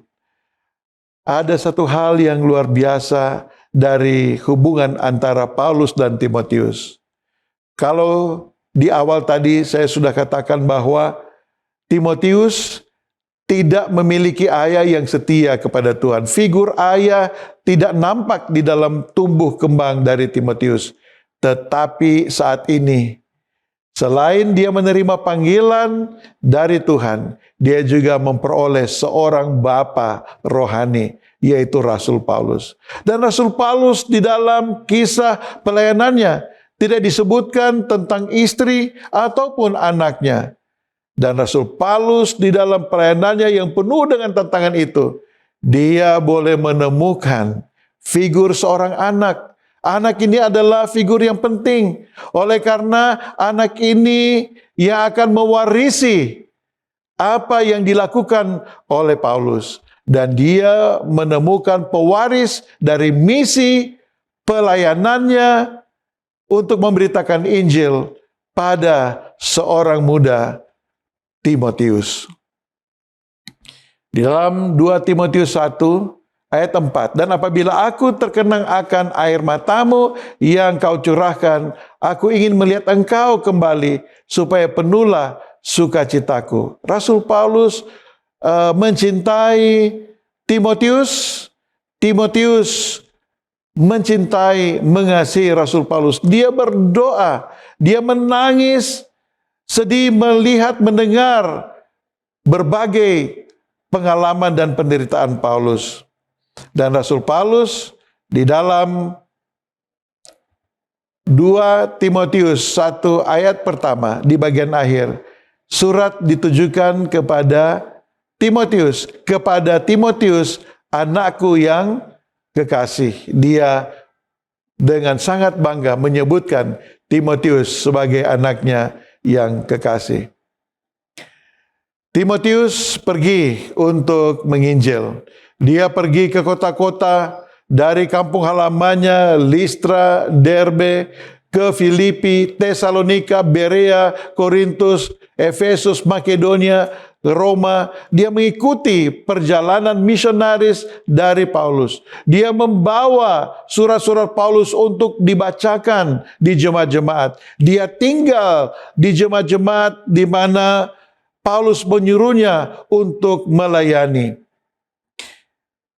Timotius adalah seorang yang bukan seorang yang sempurna. Timotius ini memiliki sifat penakut dan kurang percaya diri di dalam 2 Timotius 1 ayat 7 dan 8. Tetapi Paulus memberikan penguatan kepadanya untuk tidak takut dan memiliki kepercayaan diri. Timotius mudah untuk gentar dalam menghadapi orang lain, guru-guru palsu. Dia mudah untuk gentar di dalam 1 Korintus 16 ayat 10. Dan juga dia di dalam pelayanannya menghadapi tantangan-tantangan yang bisa saja membuat dia undur. Dia mengalami penganiayaan dari sejak awal pelayanannya. Tercatat di dalam Kisah Para Rasul 16 dan 17. Dia harus berhadapan dengan guru-guru palsu, kemurtadan, masalah moral, dan juga prostitusi yang begitu marak yang ada di wilayah Efesus. Tetapi dia bertahan oleh karena kekuatan yang diperoleh dari Tuhan dalam melaksanakan tugas dan tanggung jawabnya. Ketika Rasul Paulus mendengar bahwa dia menghadapi tantangan di Efesus, ada guru-guru palsu di sana. Disebutkan di sana ada Himenius dan Alexander yang menyebarkan ajaran Gnostik di dalam jemaat di Efesus. Lalu ada ajaran-ajaran spekulasi, silsilah, dan mitos yang tidak berguna. Ketika Timotius menghadapi masalah ini, dia menjadi kurang sehat, pencernaannya terganggu, sering mual, dan barangkali dengan sebutan di zaman modern ini mungkin dia menghadapi GERD. Di dalam 1 Timotius 5 ayat 23 dikatakan bahwa janganlah lagi minum air saja, melainkan tambahkanlah anggur sedikit berhubungan dengan pencernaanmu terganggu dan tubuhmu yang sering lemah. Timotius terus melayani Tuhan. Dia tidak pernah undur, dia terus maju. Tetapi sebagaimana cerita-cerita lainnya, cerita-cerita yang penuh dengan kekuatan, penuh dengan berbagai hal yang menarik, harus tiba pada akhirnya. Dia menerima satu surat yang dikirimkan kepadanya oleh Rasul Paulus. Di dalam 2 Timotius 4 ayat 6 dan 7. Mengenai diriku, darahku sudah mulai dicurahkan sebagai persembahan dan saat kematianku sudah dekat. Aku telah mengakhiri pertandingan yang baik. Aku telah mencapai garis akhir dan aku telah memelihara iman. Kemudian Rasul Paulus menambahkan di dalam 2 Timotius 4 ayat 9, berusahalah supaya segera datang kepadaku, karena Demas telah mencintai dunia ini dan meninggalkan aku. Lalu dilanjutkan bahwa bawalah Markus pada ayatnya yang ke-11, bawalah Markus dan bawalah ia kemari. Kemudian di bagian terakhir ayat 13, jika engkau kemari bawa juga jubah yang kutinggalkan. Timotius dengan segera dia mencari kapal untuk pergi ke Roma karena Rasul Paulus sudah hampir dieksekusi. Dengan segera dia pergi. Walaupun Alkitab tidak mencatat akan apa yang terjadi. Tetapi dalam gambaran kita ketika kita membaca akan Alkitab, kita dapat melihat satu pertemuan yang indah untuk terakhir kalinya. Ketika Timotius datang ke penjara di Roma bertemu dengan Rasul Paulus. Di sana ada Lukas yang selalu mendampingi Rasul Paulus, seorang dokter yang merawat akan Paulus. Dan Timotius datang membawa Markus, begitu pula dengan jubah untuk menghangatkan Paulus di dalam sel penjara bawah tanah yang dingin. Dan di sana ada kehangatan. Oleh karena mereka boleh mendengarkan Paulus memberikan penguatan kepada mereka. Sekitar tahun 67 Masehi, pada masa pemerintahan Kaisar Nero, Rasul Paulus dipenggal kepalanya. Saya dapat menggambarkan ketika Timotius berada di sana, dia melihat bagaimana algojo memenggal akan kepala dari Rasul Paulus. Ketika dia melihat Rasul Paulus jatuh, seolah-olah kekristenan runtuh pada waktu itu. Dan kita melihat juga pada peristiwa Elia dan Elisa, ada jubah di sana yang melambangkan pelayanan yang diteruskan dari Elia kepada Elisa. Dan saya dapat melihat bagaimana Timotius membungkuk dan membawa jubah yang sudah diminta untuk dibawa kepada Paulus, tetapi saat ini dia memegangnya. Dan jubah ini melambangkan Timotius menjadi penerus dari pekerjaan dan pelayanan dari Rasul Paulus. Paulus menyebutkan di sana ada orang hebat. Di dalam 2 Timotius 4 ayat 9 sampai 13 ada Krekes, ada Titus, ada Lukas, ada Markus, ada Tikius, ada Barnabas, ada Silas, ada Epafroditus, ada Onesimus, ada Filemon. Tetapi yang dipilih oleh Rasul Paulus untuk menjadi suksesor, menjadi penerus dari pelayanannya adalah Timotius. Mengapa Timotius dipilih? Bukan oleh karena dia memiliki kemampuan yang hebat, tetapi oleh karena dia menyambut akan panggilan yang Tuhan berikan kepadanya dari sejak dia kecil. Adalah penting bagi kita untuk menyambut panggilan Tuhan. Tuhan memanggil kita untuk menjadi murid-muridnya.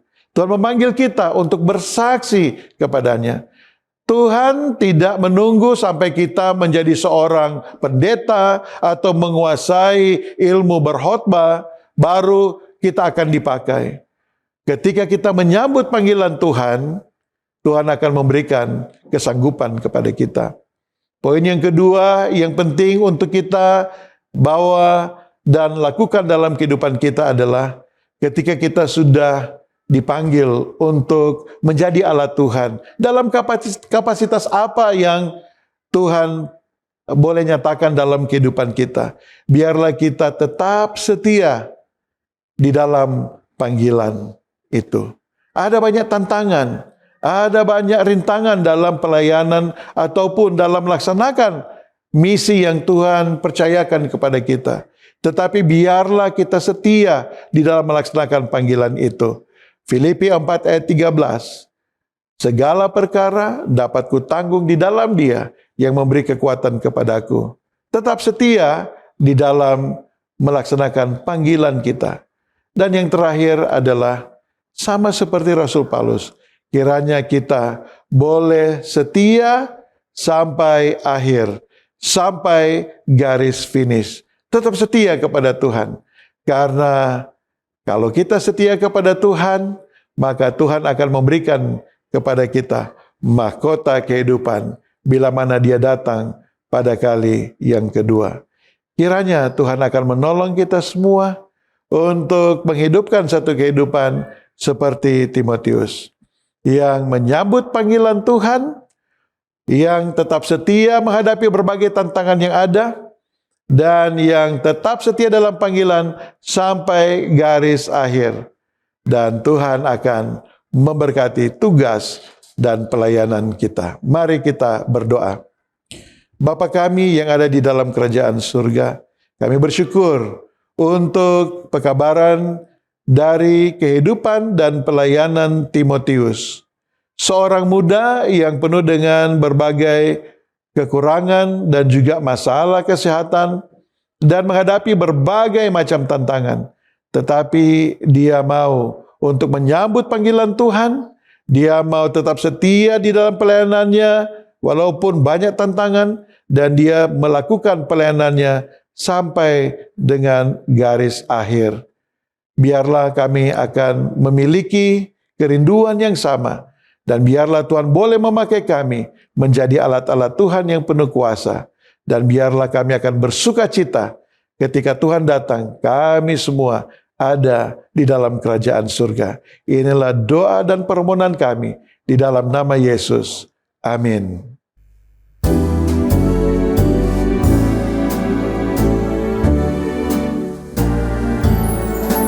Rahmat Bapa bercahaya dari menara surga, pelayanan Injil kita menerangi dunia. Pancarkan terang lampumu menembusi gelombang, supaya dapatlah kamu selamatkan yang terhilang.